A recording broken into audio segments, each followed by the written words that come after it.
असुन्न तखत अरि आसना पिंड झरोखे नूर जाके दिल में हों बसा सेना लिए हजूर। देखो दिल शब्द है ना, कहीं कहीं जो दिल शब्द है ना वो लोग उसका दुरुपयोग भी करते हैं।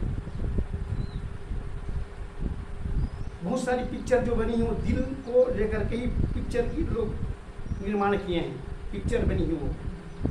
लेकिन गुरु कबीर दिल शब्द को सहज भाव से लेते हैं। जब लग दिल पर दिल नहीं तब लग सब सुख नाही, चारू युगन पुकारिया सो सत से दिल माही। तो दिल शब्द बीजक में कई बार उपयोग किया है, और दिल शब्द का जो इशारा है वो हृदय के लिए है, वो अंतःकरण के लिए है, वो हार्ट के लिए है। साहब कहते हैं अशून्य तखत, अशून्य मतलब शून्य रहित, और शून्य रहित का मतलब है ये चैतन्य है, ये शून्य रहित है। शून्य रहित मतलब ये ज्ञान स्वरूप है। लोग कहते हैं ना कि ये चैतन्य है एकदम से, इसमें ज्ञान नहीं है, और सब चीज़ को चैतन्य के माध्यम से हम नहीं समझ सकते। ऐसे जो लोग कहते हैं कि चेतना के अंदर में वो हरदम ज्ञान तत्व काम करता नहीं है, ऐसे मतलब बहुत सारे ऐसे लोग हैं, भौतिकवादी लोग हैं, जो चेतन को एक प्रकार से जल तत्व की संज्ञा में उसको गिनती करते हैं। जैसे गुड़, महुआ और दूध, तीनों के द्वारा एक शराब जब बनती है तो उसमें नशा उत्पन्न होता है।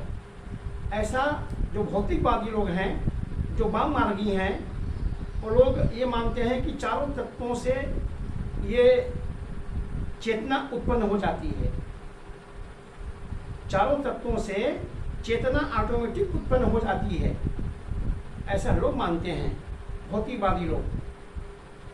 और भौतिकवादियों में भारतीय दर्शन में यदि आप देखेंगे तो आचार्य बृहस्पति जी हुए हैं, जो ये कहते हैं यावत् जीवम सुखम जीवेत ऋणम कृत्वा घृतम पिबेत भस्मीभूतस्य देहस्य पुनरागमनम कुतः। जिसको सहज भाव से इंग्लिश के विद्वान लोगों ने कहा ईट ड्रिंक एंड बी मेरी, खाओ पियो और मौज उड़ाओ। न आत्मा है, न परमात्मा है, न चैतन्य है, न जीव है। जो खाना है पीना है पी लो, है ना, जो भोगना है भोग लो। मरने के बाद में nothing is soul and nothing is god and nothing is religion. धर्म कर्म माता पिता अपना परमात्मा कुछ भी नहीं है, ये वाम मार्गी लोग मानते हैं। तो साहब उसका उत्तर देते हैं रंग ही ते रंग उपजे सब रंग देखा एक, और कौन रंग है जीव का ताका करो विवेक।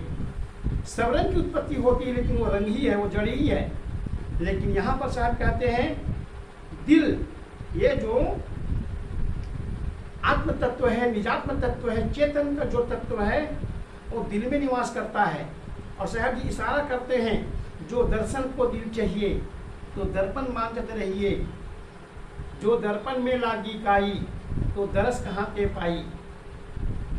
दिल को आप, अंतःकरण को आप साफ नहीं करोगे, मांझोगे नहीं साधना भक्ति श्रद्धा चिंतन मनन से, तो अंतःकरण मलिन रहेगा। और अंतःकरण जब मलिन रहेगा तो शायद कहते हैं फिर आत्मा का दर्शन अंदर में होगा नहीं। तुलसीदास जी आत्मदर्शन के लिए एक चौपाई अपनी रामायण में उपयोग करते हैं। अस प्रभु हृदय अछत अविकारी, सकल जीव जग दिन दुखारी। उघरहि विमल विलोचन हियके, मिटहि दोष दुख भव रजनी के। तो उघरहि विमल, विमल मतलब शुद्ध।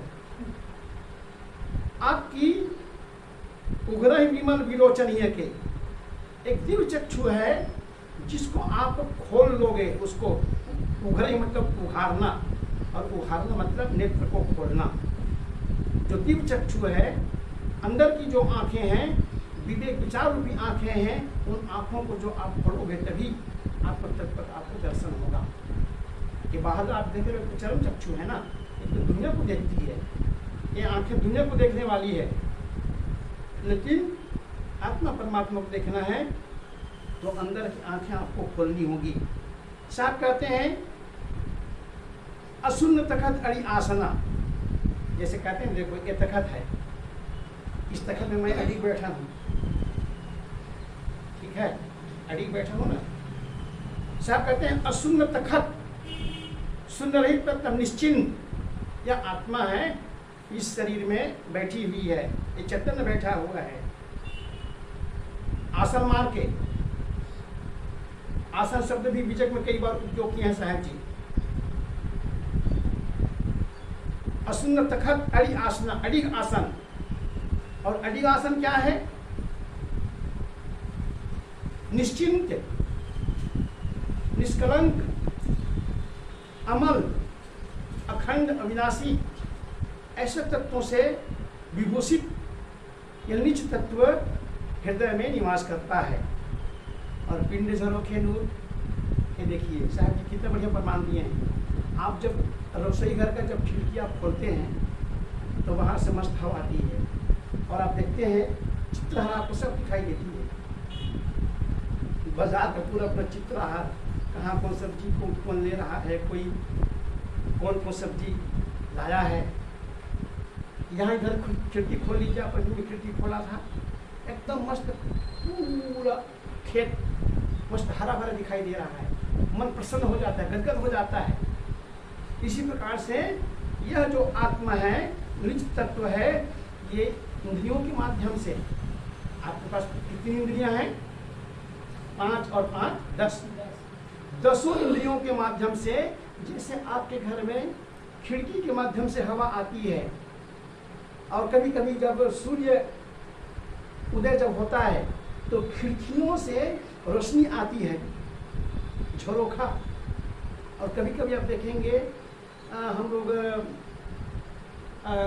कभी कभी ऐसे पर्दा का उपयोग करते हैं जो बिल्कुल पारदर्शिता इस पर से उस पर आप देख सकते हैं, ऐसे पर्दा का उपयोग करते हैं। तो भले आप पर्दा लगाए हैं, लेकिन झरोखा मतलब वो एक एक जालियों से और रोशनी आती छन करके। इसी प्रकार से ये रमैया राम जो तत्व जो अंदर में जो बैठा हुआ है, उसकी रोशनी किसके माध्यम से आती है? इंद्रियों के माध्यम से। आप जानते हैं कि ये अच्छी हवा नहीं है, ये गलत हवा है, ये सुगंधी अच्छी नहीं है, ये गलत सुगंधी है, ये गाना जो बज रहा है वो बढ़िया नहीं है, ये फिल्मी गाना है, घातक है। हम अच्छी और बुरी का, अच्छा और बुरा का हम किसके द्वारा हम ज्ञान करते हैं? इंद्रियों के माध्यम से। साहब कहते हैं पिंड झरोखे नूर, नूर मतलब एक प्रकार की कहना चाहिए प्रकाश, नूर मतलब प्रकाश। ये नूर जो शब्द है ना, मुसलमानी शब्द है, अरबी शब्द है नूर। जाके दिल में हम वसा। अब साहब कहते हैं शरीर में निवास करने वाला जो चैतन्य है, वो इंद्रियों के माध्यम से प्रकाश को ग्रहण करती है और प्रकाश बिखेरती है। साहब कहते हैं जाके दिल में हूँ बसा, सेना लिए हजूर, जाके दिल में हूँ बसा। किसके दिल में हूँ बसा? जाके दिल में। किसी के दिल में यदि मैं निवास मैं करता हूँ तो कहते हैं फौज को लेकर के, कौन सा फौज? यही इंद्रियों को फौज है। जैसे कोई बादशाह कहीं जाए और बिना फौज के कहीं जाएगा थोड़ी, तो बिना फौज के उसको विजय प्राप्त थोड़ी होने वाली है, वो तो हार होने वाली है। यहाँ साहब जी बादशाह का जो उपाधि जो देते हैं, आत्म को देते हैं। कैसे आत्म बादशाह है? चाह गई चिंता की मनुआ बेपरवाह, जिनको कछु नहीं चाहिए सो सहानपति साह। तो यहाँ पर जाके दिल में हो बसा, जिनके भी दिल में मैं निवास मैं करता हूँ, ये चैतन्य रमैया राम कह रहा है, वो ज्ञान का फौज लेकर, ज्ञान का फौज लेकर, साधना का फौज लेकर, संस्कार का फौज लेकर, भक्ति का फौज लेकर क्या करता है? सेना लिए हजूर, हजूर हजूर मतलब मालिक। जब तक कि आप साधना, भक्ति, संस्कार, दान, धर्म, स्वाध्याय, चिंतन का फौज नहीं लोगे, तब तक आप हुजूर नहीं बन सकते। कहते हैं हुजूर क्या हुआ? हुजूर मतलब मालिक। मालिक कब बनोगे? जब इस साधना को लेकर के, सत्संग को लेकर के, भक्ति को लेकर के आप लड़ाई करोगे। किसके लिए? मालिक बनने के लिए। अभी तो गुलाम बन गए हो इंद्रिय का, अभी तो गुलाम बन गए हैं, क्या बोलते हैं, मानंदियों का, कल्पना का, खानी में खानी डाल का, वाणी में वाणी डाल का। दोनों ही बंधन बताए हैं। जैसे मैंने विगत दिनों आप सबसे कहा था, मोटी माया सब तजे, झीनी तजी न जाए, और पीर पैगंबर औलिया झीनी सबको खाए। मोटी माया छोड़ देते हैं, लेकिन झीनी माया में हम फंस जाते हैं। कल्पित ईश्वर ब्रह्म परमात्मा और ऊपर सुख दुख देने वाला है, ऐसी भटकाव वाली बातों में हम भटक जाते हैं। तो साहब कहते हैं, जाके दिल में हो वसा, सेना लिए हजूर।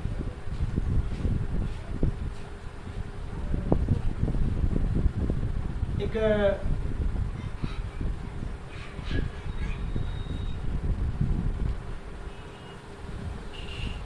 शब्द है, उस शब्द को मैं आगे मैं लाऊंगा। तो इस प्रकार से हृदय के बारे में और चैतन्य के बारे में सद्गुरु कबीर साहब जी 28वीं साथी के माध्यम से अपने विचार व्यक्त करते हैं।